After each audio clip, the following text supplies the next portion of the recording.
Howdy y'all, I am Ice Gold, and today we are going to be going over the widely requested death setup. This is in my opinion, the best gear setup for max level death PvP at level 170. But of course, if you're watching this after the Darkborn update comes out this fall, and the level cap's 180 and all that, you can still reference this video because the pieces will... The templates will remain the same, and you will see. It's just whenever the gear pieces get updated, as they will going forward. So, for right now, let's start by looking at the stats. Death has what's, in my opinion, the best stats in the game. It's still got pretty good health. 12.4k is pretty nice here. And then it's like, I still hit max damage, which is 202. This is excessive. I don't know why King's Isle let this happen, but they did, and I'm going to use it. So, 202 death damage, and I think this might be a little over on the fire off-school damage cap. I also could be wrong here. It could be higher, but yeah, overall, just the most fire damage you can get. The best, because, of course, Fire Weave with death is nuts because of a little card called Pyre Dragon, and you're going to want fire stats for this, and yeah, I mean, just you're gonna see why in a bit. Also, fire stats is really good for your counters, and a surprise Ifrit or surprise Rain of Fire, just stick that in their face out of a Toilet or something like that, just to prank the fire wizards of the arena. But yeah, so that's the damage. The resist is 3 under the resist cap, being 78, so you can sort of like play around with different setups if you want to hit that resist cap, but I just rock this just because it gives the, it hits the caps all perfectly. So 75 resist is what I've got here. Still very strong. So yeah, pretty good. And then I've got perfect accuracy to death, couple over it, and perfect accuracy to fire as well. This is a little dicey. There is a 3% chance you fizzle your dot counters, but just fingers crossed, right, team? Anyway, so 658 crit. Not really a stat that matters a lot. Block is a stat that matters a lot, and you get plenty of it. And then you get perfect fire pierce, actually, with a Clockwork Courser mount. The pierce cap for death is 56, and with the Courser mount, you actually get to 58. So there's like a negligible difference in the damage that your Pyre Dragons are going to do. So if you don't have the Clockwork Courser, that is totally fine. This is probably the one school where that matters. So, or rather where the Clockwork Courser doesn't matter so much, because the rest of your gear will get you to the magic number 56. So, pretty neat. Perfect pips, as always. This is very important. And then decent shad rating and 26% pip conversion. This is just not something you lean on like that. So, there you go. 198 Arch Mastery. And now it is time for the gear. So, for the hat, I have the Wastelander's Grim hat. It's this same general template. A lot of pip chance, a lot of health, maybe. I don't know. Yeah, but anyway, then, you get a lot of damage, pierce, accuracy, also really good. It's just the one stat that you give up with this template is going to be the critical block stat, but ultimately it's not too consequential. You can afford to give up some, and that's what I do with this Wastelander hat. Technically speaking, if you have the Dark Jester hat, like the Grim Dark Jester's cap, that is better because of the item card that it gives, being an 85 death shield, and you will see why in a minute. This card is also important, but more on that in a second. And yeah, overall, you want this just because it gives you a power pin and 2 sword pins, so plenty of room to improve on your fire stats. So pretty good there. For the robe, I am rocking the Baleful Plot Armor. This is very, very good. If I had this robe, but for death, I would use it. The Liches and Legends robe. I guess, raiment of the Skinless King. The raiment of the Skinless King is what you want out of the Liches and Legends pack. So that would give you an extra brace. That would give you a 9th brace, which is already kind of insane. So death having as much damage and resist as they do, and then also having 9 braces is kind of mental. But that is the world that we live in. So sick. So either way, though, if you don't have the raiment of the Skinless King like I don't, then you can use this because the Baleful Plot Armor gives the exact same stats. It just it's all in that item card difference, and it is a big difference. Life wizards are not going to strike against you. They're just going to sit there and turtle and sit on their ass and heal a lot, usually through your infections. But you know, if you have the brace robe, all the better. So, yeah, otherwise, I mean, you can keep the life spell if you want in your deck, but still, anyway. For the boots, I have the Xibalba Singularity boots. These drop from the Crying Sky raid, and there are alternatives. There's the Faeriequeens boots, and those, like the Gothic Faeriequeens boots or something, and those give a moon shield, and Death actually makes very good use of that moon shield, so if you do have that, that pair of boots, then definitely do it. I would say that this is, because, okay, the Xibalba boots and, like the Grave Crime Fighters boots, they all give, like, the same general stats. They give the exact same stat profile. It's just all in the item card. And speaking of the Grave Crime Fighter stuff, this is the new Lemuria Raid Robe. Same stats as the Hoonhouse Singularity Mail, but it gives shads. So if you want to, you know, play around with this, get yourself some, I guess, more shad rating, that sort of thing, like a 5th copy of Headless Horseman. Well, 5th for me because I'm running 4, but it's still pretty good. And that's just something that. But the main thing with it, though. The main thing, and the reason why I'm using this, is because of the accuracy. As y'all remember, I had 22 death accuracy, and using this will drop me down to 16, which means I have a 4% chance to base fizzle, and this does not help things. So, like, you'll still have a 1% chance with this. But, anyway, yeah, so boots. Xibalba Singularity boots, this is the pair that I have. If you have the Gothic Faeriequeens boots, that is, in my opinion, best in slot because of the item card being a moon shield. And then the new boots give, I think, a Spirit Blade, which Death can also make good use of. But I think if I had to rank them in order, I would say probably the Faeriequeens boots for the moon shield, and then in second place, these boots for the virulence that it gives, and then in third place, the Spirit Blade from the Lemuria Raid boots. So it's all in the item card. For the wand, this is a spot of bother for a lot of people because you can only get this 160 version of the Xibalba Singularity Sword from the Crying Sky raid. If you want, you can use the new Lemuria Raid wands like the Grave Attunement Rod. This and this have the exact same stat profile. So, you know, just sort of do with that information what you want. It's just that, I mean, this is probably easier to get than this for sure, but this and the Faeriequeens wand, they're good, but I use this because I still hit the damage cap, I still hit the pierce cap, and those are the two main stats that you've got to worry about as a Death. So, hitting the damage cap and the pierce cap, it still happens with this wand. I just use it because it gives me that square socket, and I get about an extra 500 health. You can use this this wand, but like you see, your health goes down tremendously, 11,941 as a matter of fact. So, I just prefer this for the extra HP. If you can get your hands on this, definitely do, but if you can't, no big deal. This and this are good enough and will give you the stats that you need outside of the health. But yeah, Athames, I use the Fell Dream Reaver knife. This gives a ton of HP, all that pip chance, 25 damage. It's like you look at pieces like this and you're like, okay, yeah, this is why Death is the Thanos stat school. So it is very good, and this will drop from the Invader fleets at the end of Wallaru. Very important piece.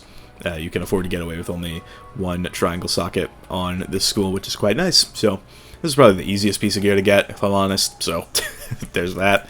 And then for the amulets, I use the Hoonhouse Singularity Amulet. There is a new one, the Grave Crime Fighters Amulet or whatever. And it gives a Death Blade and I think probably a Blade Dilution. And I am not really a fan of that, so, you know, if you want to go for that and get the exact same stat profile, because like the case is with the Hoonhouse, Singularity Mail, and Grave Crime Fighters Coat, as you can see, no difference in stats, but it's just the item cards. And I prefer the Death Dispel that this gives much more than the, you know, Blade Dilution and Singular, like Death Blade. So there's that. And that is also why I mentioned the Grimdark Jester's cap, because the Wastelander hat gives a second Strangle, and because using Dispels in PvP will put a Dispel shield on, having two is just not really great. I still have both of them unchecked in my deck just to, I guess, pull them easier, but best case scenario, you only have one item card, Strangle, so I would rather it be on the amulet, because the Grimdark Jester's cap, if you're min-maxing all the way, will give you an 85% death shield, and that is pretty good in the mirror. So yeah, otherwise you use this for the 5th circle slot, and yeah, that's kind of about it. It gives the best stats, in my opinion. There is also these amulets, like you can... I haven't put together a set with things like this, the Grave Private Eye's hat, and because you'll notice on a lot of these others, I have sets that use typically like this hat, this robe, these boots, but not on the Death, and it's something that I'm still working on. But the main reason why I bring that up is because this amulet could work with a set like that. I just wouldn't recommend it yet. The extra attenuate is just kind of nice. That's why I bring it up. So the Who Knows Singularity amulet is still best in slot in my opinion. I'm still gonna maybe tweak around and see what kind of setup I can make. So Who Now Singularity amulet is the one that you want. This drops from the Crying Sky raid. But if you don't want to do the hardest content in the game, then the Grave Crime Fighters amulet is right there, and it'll get you the same stats, just marginally different item cards. For the ring, I use the Ominous Skyfarer's Band, and this is very, very good, and like all the other schools, this just gives that extra bit of pip chance that you need to hit 100. Very good, and you can't actually technically get this for free, as can you with the Wastelander's hat. Not the Jester hat, but the Wastelander hat you can get for free, and I think it gives the same item card. I don't know for sure, but point being, crafting the Morganth rematch will give you the hats, the Wastelander hat copy, and the Meowyardi rematch will give you the Skyfarer ring. So pretty good, just easy ways to get those for free if you don't want to open the packs. So there's that. And then for the pet, currently I'm using this Gloomy Goatling. The stat profile is going to be the same for the other pet I'm about to mention, but this gives me a lot of damage. It's a triple double mighty pet, and you know, you get that threefold fever, pretty good. These two, they don't really hinder healing all that much. These weren't updated in the infection buff, but I like to use these because they set up things like Avenging Fossil and Monster Mash Path A much better, and they're just nice to have. But that being said, where is my super suit? Okay, so this one, the Charred Dragon, gives these Elephant item cards, and the reason why this is important is, again, Pyre Dragon is brutally insane, and you know, the more skeletal dragons that you can pack, like I have 5 skeletal dragons in my deck, and if I were to, you know, have the Charred Dragon pet, I could maybe take out one of these Elephants and still have 5, because the Charred Dragon does give 2 Elephant item cards, which you could use for fusion for the Pyre Dragon. And yeah, it's like I can make a little bit of extra deck space. Like maybe I could throw in another Red Ghost, maybe I could throw in another Headless Horseman, maybe I could throw in another Skeletal Pirate, which God knows I need those. So, you know, it's just, the Charred Dragon is probably best in slot right now. I just haven't made one yet. But the Gloomy Goatling you can still get a ton of use out of. So, it's still good. Just a better option has recently become available. So, there's that. For the mount, I use the Clockwork Courser, but again, doesn't really matter too much. All it does is buff my Fire Pierce from 2% under the cap to at the cap. And yeah, the Death Pierce doesn't really go up from it. You don't really need the mount as a result. So, you know, it's like if you're only planning on doing Death PvP, don't really sweat it. If you don't have the Clockwork Courser or Full Pine Adventure, just anything that doesn't give you 2% Pierce.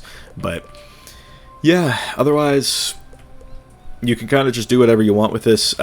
Technically speaking... No, actually, no, not technically speaking. I would need to completely tweak the setup around again, but you get the point. Clockwork Courser is the best in slot for the mount, but you don't need it, because your Death Pierce will not be going up at all. If you use it, it'll just increase your Fire Pierce. So, yep, and then for the deck, in a lot of these, I've shown off the August Sage decks, or the Chrysanthemum decks, or whatever they're called, that drop from Takanobu the Masterless. They are still very, very good decks, and I would recommend getting them, because this extra Dark Surge that they give are a serious lifesaver. But my personal pick, and this is just something that I like because it fits into my playstyle quite nicely, and like I was talking about with this Gloomy Goatling, these threefold fevers also help with this, but the item card that this gives is a tier 5 Path A Monster Mash, and you know, a little bit of math later, 580 plus 390 is let's go ahead and figure that out. Actually, I don't need to figure that out because I have it memorized. 970 damage. Just so we're clear. 970 damage for 6 pips if you have the conditional setup, which is gambiting 3 curses on your target. So I just like this because Monster Mash TCs are not very easy to obtain, so having this just as a source of extreme burst damage, I mean, I think this is the highest damaging 6-pip spell once the conditional is fully fulfilled. I think it would take like Storm getting a 6-pip School Pip spell to beat this out. So yeah, I mean, 970 is pretty strong, and I just use this deck, the Hunhao Singularity deck. Again, this drops in the Crying Sky Raid. I just like to use it specifically because it gives this insane card. This has won me games before, but yeah, it's really all up to you. Like I've been saying before, the Crying Sky Raid is the singular hardest endgame content in Wiz right now. But it is well worth it, I would say, if you were to get this deck. So there's that. And then obviously, you know, the August Sage deck is a good fallback. This is very, very easy to get because it drops from Takanobu the Masterless in the Cave of Solitude and Mushu. That is a gold skeleton key boss that drops a lot of spell elements, so you're probably going to want to farm him anyway if you've got other schools you want to do Peeve on. So yeah, this is still, like I said, this is still good. I just have my own personal preference being this. So with that in mind, that is going to wrap up the Death Gear set. This is what I think to be the best. Just to go over the stats one more time, I hit the damage cap perfectly, slightly under the resist cap. Accuracy is perfect for both the schools that I use primarily.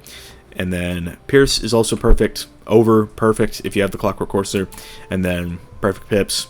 And the Shads, this is the only like kinda sus stat that Death has. It's like, it's good, but other, like, you'll run into people that have more on occasion, and that's why, you know, this whole Grave Crime Fighters coat, who knows, Singularity Mail, it's like, take your pick between these two if you want the extra Shads, but you are going to have to tweak your setup a little bit. And hold on, so 6 accuracy. Okay, so this is what I was about to go on earlier. I started on this and then decided against it, but I can start on it again because I did the math in my head. Anyway, so you have 22 death accuracy with the setup that I just went over. But if you want the extra Shads, you know, you take a hit on resist and critical block and health a little bit. But if you want the extra Shads, you can use this robe and the 170 Jabala wand. So that way you lose 6 by switching from this to this, but then you gain 3, and then plus 2 more from the Crystal Unicorn mount, which also comes from a bundle, but the Crystal Unicorn mount will give you another 2, so, you know, you lose 6 here, but then you gain 5 on the other pieces, and you're down at 21 death accuracy, which works, but it comes at a cost. You give up a lot of health, you give up like a little more resist, that sort of thing. You're over on damage and pierce by a considerable margin, and then, but at least you have better Shads. That's kind of what it boils down to. But for now, this is the best setup in my opinion. Just to go over it one more time, this specific 160 version, this, and this if you can get it on the Char Dragon. Not really a preference for the mount with the setup, and then this for the deck, with of course this being a good backup. So with that in mind, that will wrap up. Thank y'all for watching. I've been Ice Gold. Be sure to like, subscribe, and leave 50 comments for the algorithm. I know this is a lot of word salad in this video. It's late and I have an assignment due. So anyway, thank y'all for watching. Again, my Discord is down in the description if you want to chat with me some more, and I will see y'all later.